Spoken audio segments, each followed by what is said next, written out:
It's 2023, and emotional intelligence has now become one of the most sought after skills. Did you know? My name is Itoro Basi, and welcome to Health Tech Conference. Remember to like, share, and subscribe. Let's get right into it.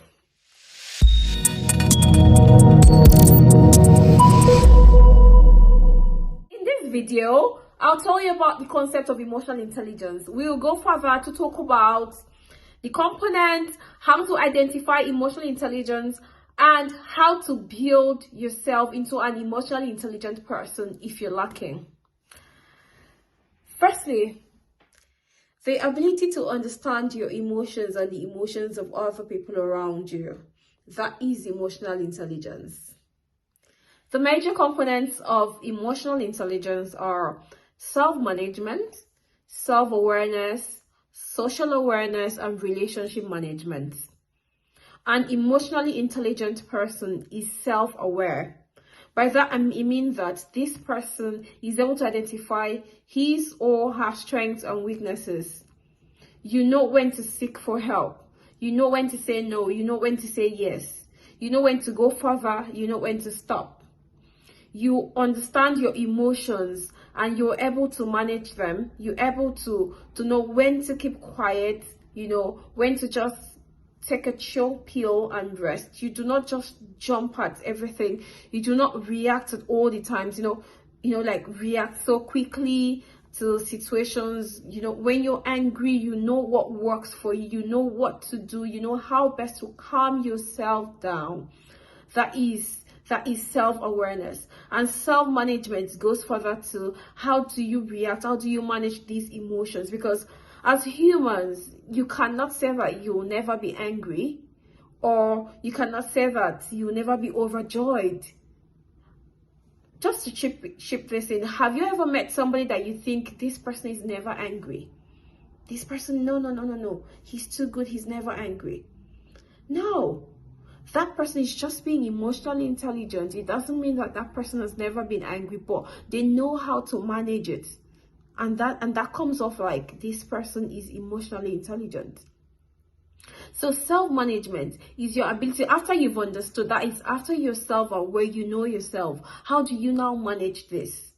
Are you able to, in the moments of a heated argument, are you able to just keep quiet and think about this thing in order to react in a more rational way? Are you able to manage your emotions and understand your environment? If you're somebody that normally you like to shout, are you able to discern when you're in an environment that you should not be shouting? Or do you just go about saying, that's who I am, the world will adjust, that's my kind of person?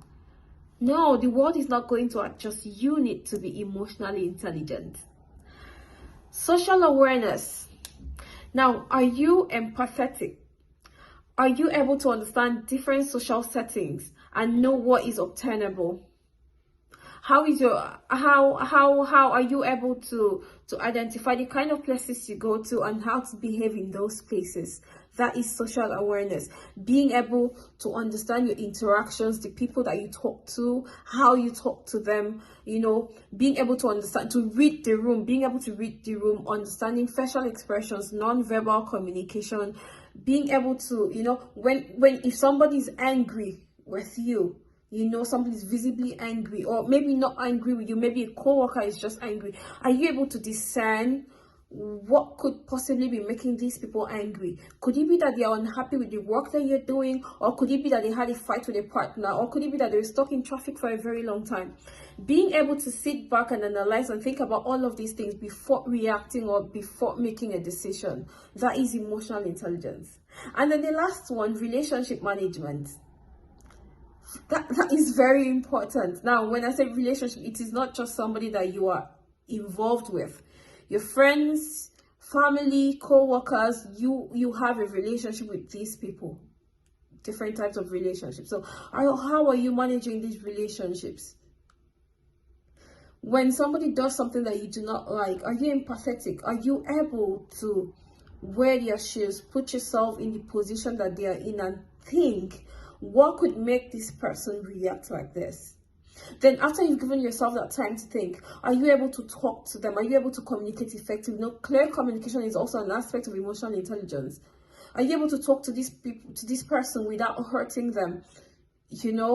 Being able to talk about these feelings, and even your feelings as well, being able to talk about your feelings, how they make you feel, okay, and talking about their feelings with them without hurting them. Being able to give negative feedback in a nice way, that is emotional intelligence. Because you might be somebody that you're a good leader, you're great with your team, people really love you, you get the work going, but maybe you lack the way to give back negative feedback, then that means that an aspect of your emotional intelligence is lacking. The qualities of emotional intelligence are quite a handful, can be so many, but I'll try to go over the few key ones that you can easily identify. The first one, and very important one, is self-awareness, which I've been talking about since from the beginning of this video. When you're self-aware, when you understand your limitations and you understand what you can do, what you cannot do, how you react, and how best to react, you understand yourself, you know what works for you and what does not work for you, and then you are able to manage that very well, effectively. That's emotional intelligence. Another thing is adaptability. How well do you fare in a strange environment? How well do you fare if you're thrown into an unknown environment, in quotes? That is adaptability. If you're used to things going your way, you finally meet a roadblock and things are not going your way, are you able to adapt? That's emotional intelligence.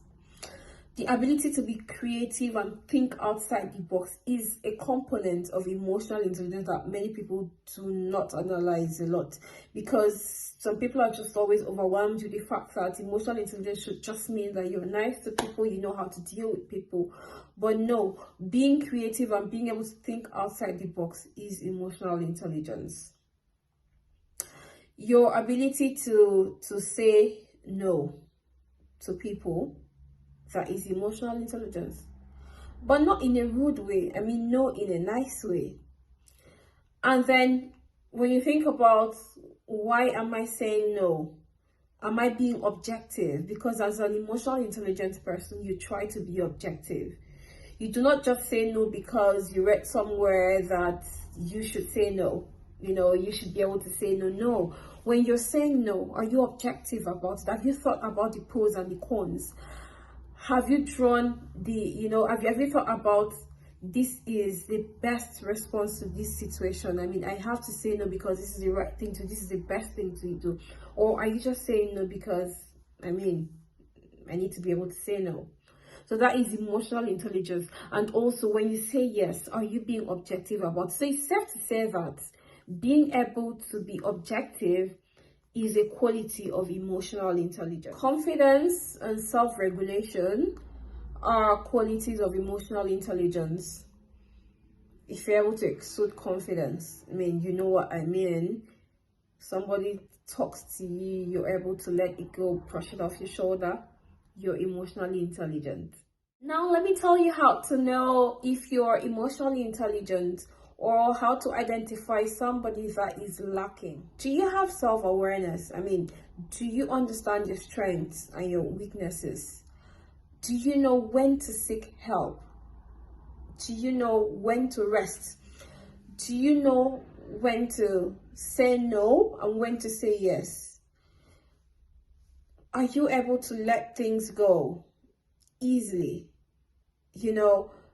Maybe you got into a fuss or a fight with somebody, and then you were able to just let it go, not thinking about it for years. That's how you know that you're an emotionally intelligent person. Do you have empathy?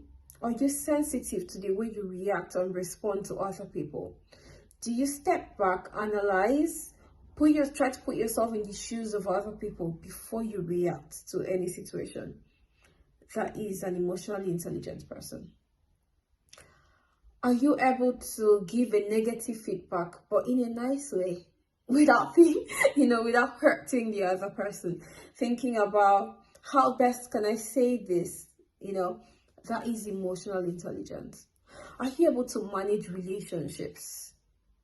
Or are you always falling out with everybody? Or always finding the slightest excuse to cut your friends off? So, relationship management is just a very big aspect of emotional intelligence. It goes to reflect how much of an emotionally intelligent person you are. Now, let's talk about what is in it for you. If you go through the process of developing yourself and then you build your emotional intelligence, what is in it for you? Why should you do it? Why should you be interested in building emotional intelligence? Number one, you cannot be a great leader if you're not emotionally intelligent. Because as a leader, you have to be sensitive to the needs of the people that you're working with. Many times you're going to be faced with delivering maybe bad news, letting go of a worker, giving back negative feedback. How do you do it in your daily interaction with them? Are you able to make them feel positive? Are you able to make your workers feel energized? That is emotional intelligence. When you walk into the room, what aura do you bring in with you? So if you're looking at being a leader, then you need to consider developing your emotional intelligence skills. Another importance of emotional intelligence is the health benefits that it has. As an emotionally intelligent person, you are almost never going to get depressed. That's because whatever trigger, before that trigger develops and grows to the state whereby it could make you depressed, you will be able to analyze it, find out why is this happening and what can I do to change it? What can I do to make the situation better? You will always be ahead of the game as an emotionally intelligent person. So it's very unlikely that you'll go into depression. Emotional intelligence is equally very necessary for decision making. Now, in every step of the way, we're faced with a time whereby you have to make decisions, career decisions, relationship decisions, marital decisions. Every day of our lives, we have to make decisions, tough decisions.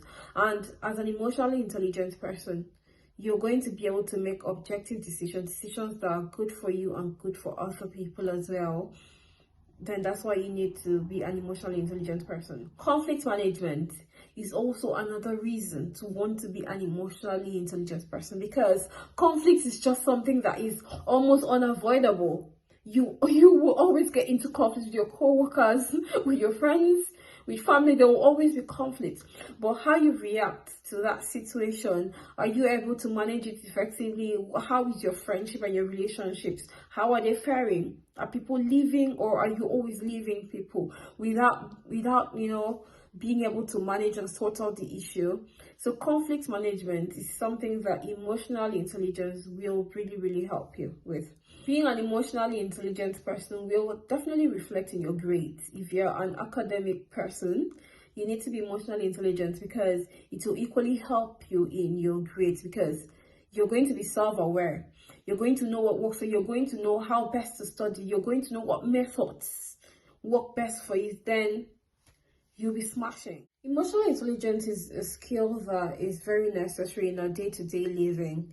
You need it in your workplace. You need it to manage your relationship with your siblings, your friends, your neighbors. Practically everywhere, it is very practicable as long as human communication is in play. Finally, how can you build emotional intelligence? It's easy. Okay, maybe not so easy. We'll find out. You have to make that decision. You have to decide that, damn, I need to be emotionally intelligent. Or I need to assess myself to see if I am emotionally intelligent. After you've done that, you know where you are, and then you see that you're lacking and you need to go further. The next thing to do is to read books, to buy books on emotional intelligence. The next thing to do is to talk to an expert.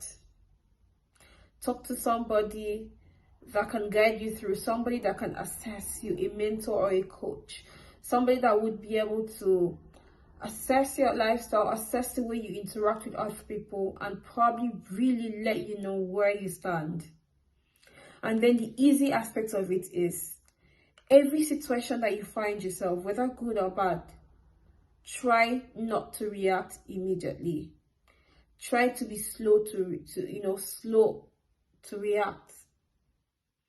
Somebody's angry with you, or you find yourself in a very frustrating situation, try to breathe, stay back, give it a few hours before you go back to tackling it.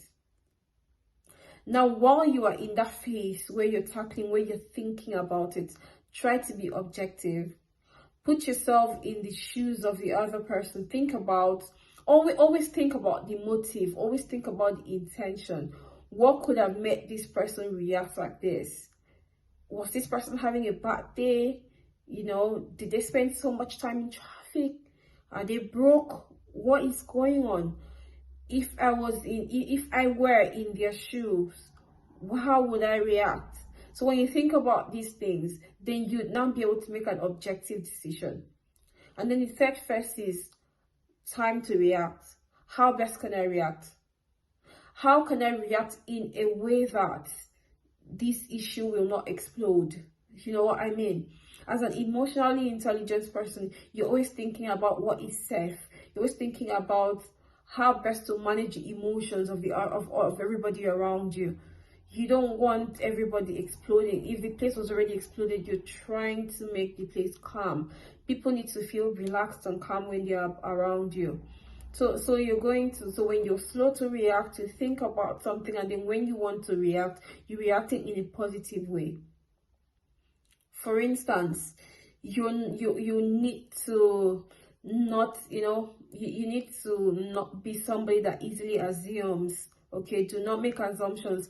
Now, you need to be able to speak to people about their feelings. Now, you need to be able to talk to people. When somebody does something that you don't like, you need to be able to say to this person, you reacted like this the other day.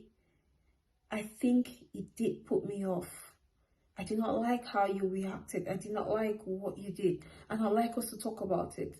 I'd like to know what made you react that way. I'd like to know what made you, were you unhappy? Is there anything going on? Is there any way I can help? Now, this person is going to feel safe and would talk about it with you. And that way, both of you can come to, an agreement, a happy ending. Now, imagine if you just got angry and flared up and then start fighting, then that issue would never be resolved. And then that means neither of you is an emotionally intelligent person. So when you're always putting yourself in the shoes of other people, then you can easily let things go, because as an emotionally intelligent person, you're able to let things go. You're able to understand that life happens. And when you're angry, when you're overjoyed, when you're sad, you know how best to kick out of it, because you know that these emotions are temporary, though powerful. I mean, emotions are they're very powerful, yet temporary. How can something so temporary be so powerful? That's why you need emotional intelligence. It's worth it to note that emotional intelligence is really, really good for your mental health.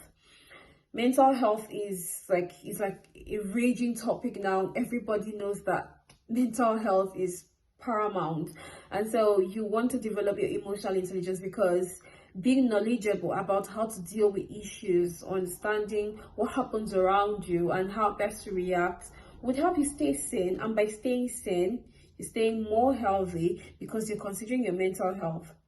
And you'll also be able to help other people who are going through chaos.